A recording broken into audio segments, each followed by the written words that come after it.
Bom dia, paz do Senhor a todos, que o Senhor cubra cada um com as suas múltiplas bênçãos. Vamos iniciar hoje. Eu tinha um outro tema hoje para dar, mas basicamente de última hora eu senti Deus me levando para um outro tema e eu creio que vai ser bênção. E hoje eu gostaria de falar um pouco sobre o tempo de Deus. Bom dia a todos que estão entrando, Rosana, Távila, a paz do Senhor, Maria. E eu gostaria que vocês pegassem suas Bíblias, se possível, senão apenas possam escutar. Vou ler apenas um versículo para começar, que é o Salmos 41, muito conhecido, né? Esperei com paciência pelo Senhor. Ele se inclinou para mim e me ouviu quando clamei por socorro. O tempo de Deus, ele é muito difícil às vezes de nós entendermos. A gente está vivendo um momento agora na atualidade, um momento nos dias atuais, que a gente consegue tudo de forma instantânea. A gente, se quer um almoço, a gente vai no aplicativo. A gente não precisa ir necessariamente no restaurante. As conduções a gente pede por um aplicativo. A gente nem precisa mais ir no ponto de ônibus. A gente pode pedir uma condução na porta da nossa casa mesmo. Se queremos ver qualquer coisa, a gente tem um clique de um streaming e nós já conseguimos de forma prática e muito rápida. E se a gente for levar para o tempo, até o mesmo tempo de Jesus, todas essas coisas eram muito mais difíceis, que levavam muito mais tempo. Um almoço, até você preparar, era uma longa situação. Para você ir de um local para o outro, provavelmente você teria que ir andando de um local para o outro, como muitas vezes Jesus foi. E era uma locomoção que às vezes, locomoções perto de carro hoje, levavam dias a pé. E eu acho que isso tem gerado em nós esse sentimento, essa sensação de que as promessas de Deus, o tempo está demorando muito as coisas acontecerem, a gente fica aflito e começa aquele momento, aquela aflição se unindo. Mas uma coisa que nós temos que lembrar, que às vezes o momento pode ser um momento de aflição, um momento que a gente olha para um lado, para o outro e não consegue ver nada, mas a gente tem que lembrar do profeta Jeremias, quando ele falou: eu quero trazer à memória o que pode me dar esperança. E em Lamentações 3:21. E eu gostaria de falar do primeiro tópico dessa mensagem, que é: as promessas de Deus não se limitam à nossa urgência. Jeremias estava vivendo uma situação muito urgente. Se vocês pararem para ler o livro do profeta Jeremias e o livro de Lamentações, vocês vão ver que a vida dele não foi fácil. Ele viveu uma vida de urgência o tempo todo. Ele pregou para uma nação que sabia que não iria ouvir ele, que estava vivendo um momento assim de clímax de idolatria, de corrupção, fazendo tudo que não agradava ao Senhor. E Jeremias foi aquela voz que ficava: gente, arrependam-se, voltem-se para o Senhor, senão Jerusalém vai ser destruída. Nós vamos ser levados cativos, ainda há tempo de se arrepender. E ele ficou assim por um bom período. Só que ele não foi ouvido. E tudo que ele veio a pregar veio a acontecer. E em Lamentações, quando a gente vê a situação que foi a situação do povo que ficou, que realmente muito triste, falam de pessoas que antes andavam bonitas, bem arrumadas, agora passando fome, vivendo uma vida completamente muito triste. A cidade foi queimada. E Jeremias podia falar assim: oh, pelo amor de Deus, restaura Jerusalém logo. Restaura, porque não tá dando. Restaura logo agora. Olha a situação do povo, é urgente. Mas ele sabia. Deus tinha falado com ele o tempo do cativeiro. Ia levar 70 anos até a restauração de Jerusalém, até o povo voltar do cativo. E a palavra do profeta Jeremias, no meio de toda essa situação, ele vendo aquela situação, não sei o quê, e ele lembra: tem que trazer a minha memória que me dá esperança. Não importa se está num momento difícil, não importa se eu estou vivendo esse momento de urgência, deixa eu lembrar as promessas que o Senhor fez. O Senhor tem promessa para esse povo, o Senhor tem promessa ainda para Jerusalém. O Senhor ainda está de pé, a palavra do Senhor. E quantas vezes a gente está passando por situações aos nossos olhos tão urgentes, que a gente quer logo uma resposta de Deus. Situações que, quando a gente passa, às vezes nem eram tão gentis, às vezes realmente eram muito gentis. E a gente fica assim, você não está vendo a nossa situação, e a gente nessa situação, meu Deus, o que está acontecendo? Mas a gente sabe que Deus tem um momento certo, a hora exata de agir. Em Gálatas 4:4 fala, mas Deus, quando chegou à plenitude do tempo, enviou seu Filho, nascido de mulher sob lei. Jesus veio na plenitude do tempo. Deus nunca está adiantado ou atrasado, mas no tempo certo. Se formos pegar para estudar a história de Israel, no momento que Jesus veio, é muito interessante. Eles estavam num período que foi chamado até de silêncio profético, que nada parecia que mudava, eles estavam ansiosos por um Messias. E a situação era de urgência. Várias pessoas se levantaram facilmente nesse período. Antes, querendo derrubar Roma, querendo fazer alguma coisa. E as pessoas deviam se perguntar, poxa, por que esse silêncio profético? Por que não vem mais profeta? Por que não vem o Messias? Mas Jesus veio no momento exato, na hora certa, no momento que deveria vir, no clímax dos tempos. Eu achei interessante uma abordagem que eu vi que falava exatamente sobre isso, como Jesus veio no tempo certo, como ele veio no momento exato que era para vir. Que naquele momento já tinha uma língua muito difundida, que era a língua grega, já tinha estradas para a gente poder ir anunciando as boas novas. Jesus veio no tempo exato que tinha que vir. Assim como o agir de Deus na nossa vida acontece no tempo exato. Deus não está atrasado, ele não é adiantado, ele chega no tempo que tem que chegar, no momento ideal. E o próximo tópico que eu quero falar um pouco é sobre a ansiedade, o mal do agora. Em 1 Pedro 5,7 fala, lancem sobre ele todas as suas ansiedades, porque ele cuida de vocês. No momento atual a gente vê muita gente sofrendo esse mal, por não ver as coisas acontecendo, as provações se intensificando. Às vezes a necessidade se tornando mais urgente, a promessa cada vez mais longe. Eu acho engraçado que muitas das vezes a gente percebe que as coisas para o cristão, antes de melhorar, pioram ainda de vez. E depois é uma melhora, e isso vai levando a uma ansiedade. Parece que com essa situação do atual momento, de tudo ser instantâneo, de tudo a gente vamos resolver no nosso próprio braço, esse mal tem crescido muito nos dias de hoje, dessa ansiedade. E as pessoas não estão sabendo lidar com isso. Só que Jesus falava com a gente como a gente lidar com isso. Ele falava para não ficarmos ansiosos. Pedro vai lembrar, lancem sobre ele toda a sua ansiedade, porque ele cuida de vocês, Deus cuida de nós. Em Filipenses 4, 6 e 7, Paulo vai lembrar uma coisa sensacional.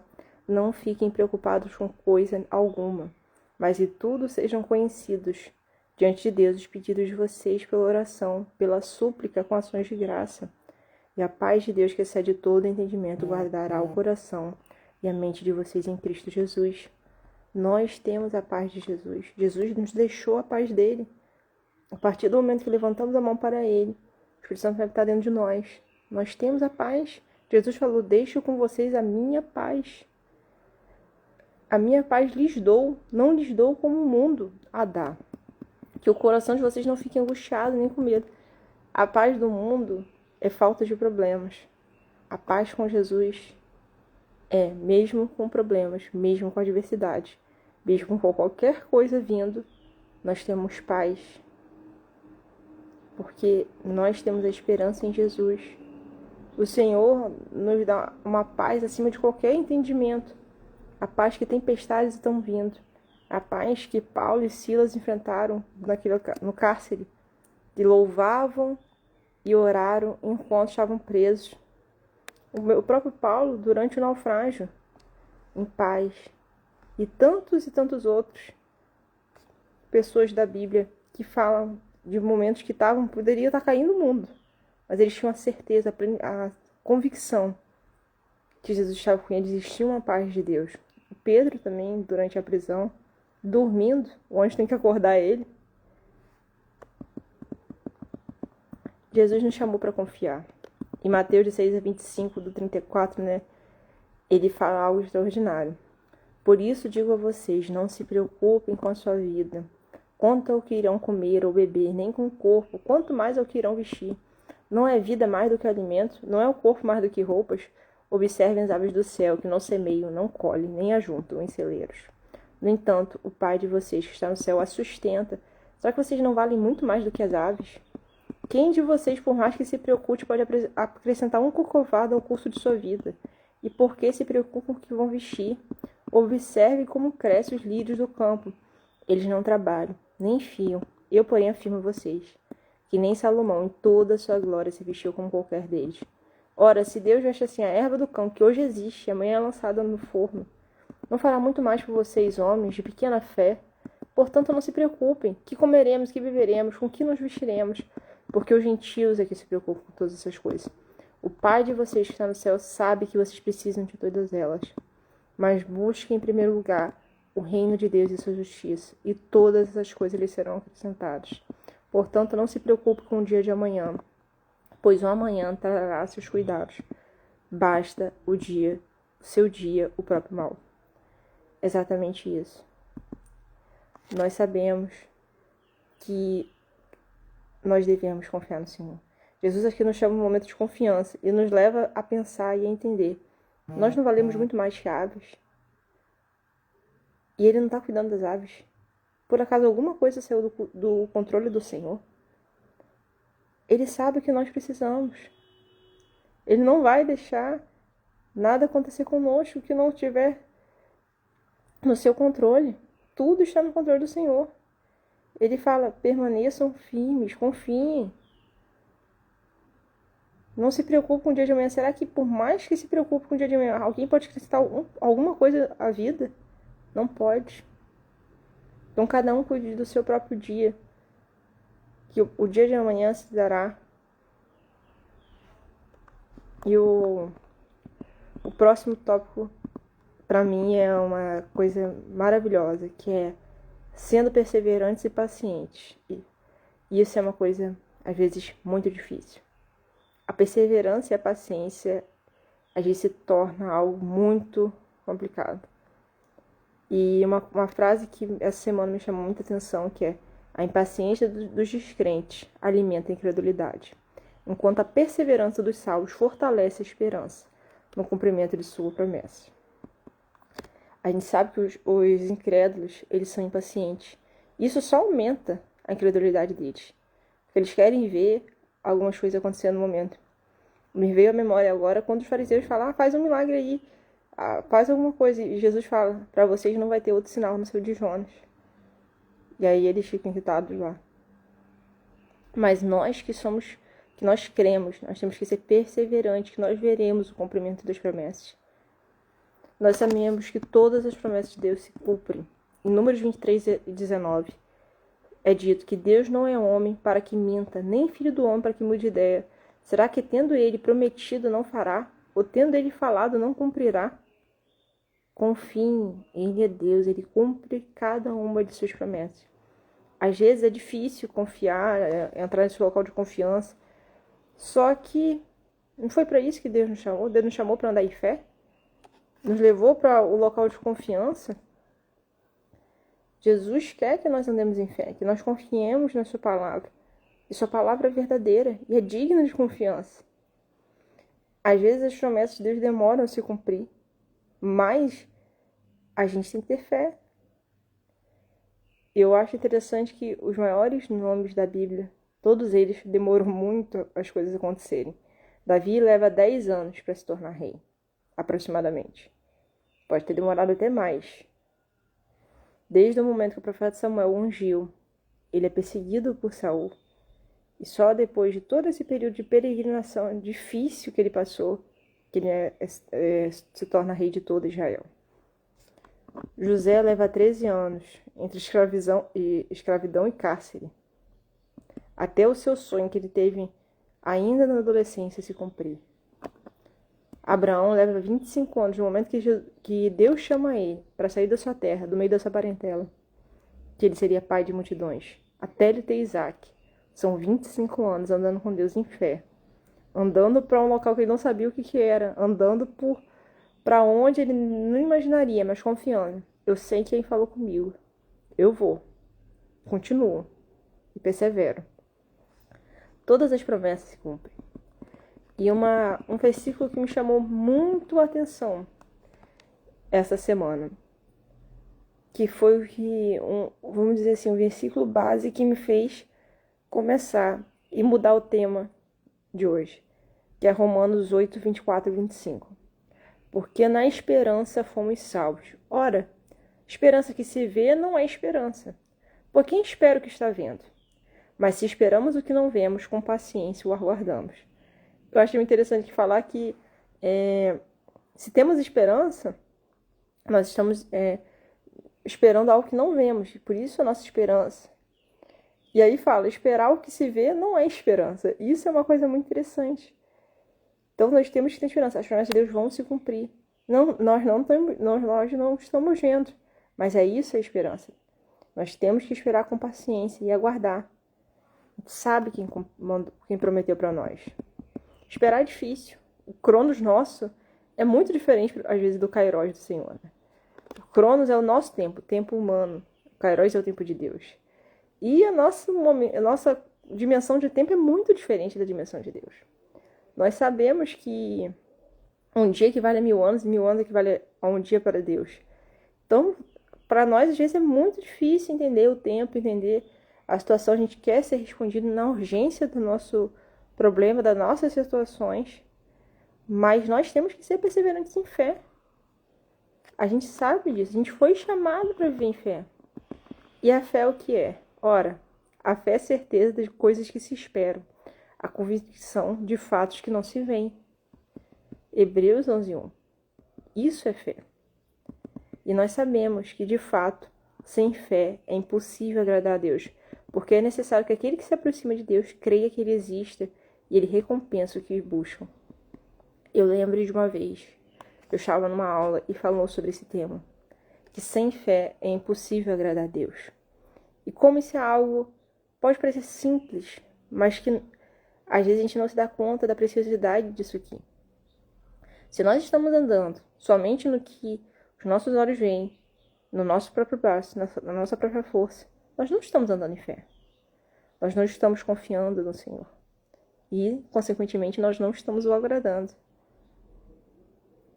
Se só estamos esperando naquilo que se vê, naquilo que a gente consegue fazer, não estamos andando em fé. Nós temos que andar na dependência do Senhor. Andando em fé. Andando confiando nas coisas que Ele prometeu. Que os nossos olhos naturais não veem muitas das vezes. Mas que nós sabemos quem falou conosco. Nós sabemos, nós escutamos a sua voz, nós sabemos o que nós temos que fazer. Nós temos que ser perseverantes. Continuar. E sermos gratos por aprovações, que eu acho que isso é muito incrível. Em Romanos 5, 3 e 4, é falado que não somente isso, mas também nós gloriamos nas tribulações, sabendo que a tribulação produz perseverança, a perseverança produz experiência, e a experiência produz esperança. Quantas vezes nós reclamamos tanto, eu digo por mim, a gente às vezes não vê as coisas acontecendo no nosso tempo, não vê as coisas, vendo as provações, vendo a nossa urgência natural, e começamos a reclamar. Mas aqui está dizendo para nós sermos gratos, mas nós gloriamos em todas as situações. Deus é bom, e a sua misericórdia dura para sempre. Nós temos que ser gratos porque as tribulações nos levam a ter perseverança. A perseverança produz experiência, e a experiência vai produzir esperança. E qual é a nossa maior esperança? Nossa maior esperança é Jesus. Ele cumpre todas as promessas. E Ele nos deixou uma promessa linda e maravilhosa, que um dia Ele voltará. E às vezes para muitos essa promessa demora muito. Mas nós temos que lembrar que o Senhor Ele está sendo paciente para que todos alcancem a salvação. Ele é incrível, paciente. E imagina onde nós estaríamos se não fosse a misericórdia e a paciência do Senhor. Se nós usássemos a nossa justiça, a nossa misericórdia, a nossa paciência como régua para a nossa própria vida, nós já teríamos sido fulminados há muito tempo. Mas as misericórdias do Senhor se renovam todos os dias. Graças a Deus. Era essa palavra que eu gostaria de trazer para vocês no dia de hoje. Que Deus mudou de última hora. Eu gostaria de estar fazendo aqui uma oração e um pedido também. Se algum de vocês escutou essa palavra, quer tomar uma decisão por Jesus, percebeu que nunca colocou sua vida diante do Senhor, eu vou pedir que você repita essa oração que eu vou fazer. Em seguida, eu vou fazer uma oração para finalizar esse nosso momento. Você que quer tomar uma decisão por Jesus, repita essa oração aí no local onde você está assistindo essa live ou assistindo essa gravação. Pai, eu entrego a minha vida ao Senhor. Eu confesso o Senhor como meu único e suficiente Salvador. Eu creio que Tu veio, morreu por mim, para me redimir dos meus pecados. Eu creio que o Senhor ressuscitou dos mortos, Pai. Que a partir de hoje o Senhor é o Senhor da minha vida. Escreve o meu nome no livro da vida, Pai. É assim que eu oro, Senhor, em nome de Jesus. Amém. Se você fez essa oração, entre em contato conosco, procure uma igreja que pregue a palavra de Deus e vá crescendo continuamente em graça. E agora uma oração para a gente finalizar esse momento maravilhoso de devocional. Pai, muito obrigada por essa palavra. Muito obrigada, Senhor, por o Senhor cuidar de nós. Por nós não termos que nos preocupar com nada, Senhor, porque tudo acontece no seu devido tempo. O seu tempo, Senhor, é perfeito, é maravilhoso. Ó Jesus, o Senhor tem o momento exato para chegar, para fazer diferença, para agir. Nos perdoe se muitas das vezes nós somos ansiosos. Nós temos dificuldade de entregar as coisas ao Senhor, Pai. Mas, Pai, ó Senhor, nos perdoe por isso. Que nós venhamos, Pai, agora entregar nossos caminhos completamente ao Senhor. Porque o Senhor tem cuidado de nós.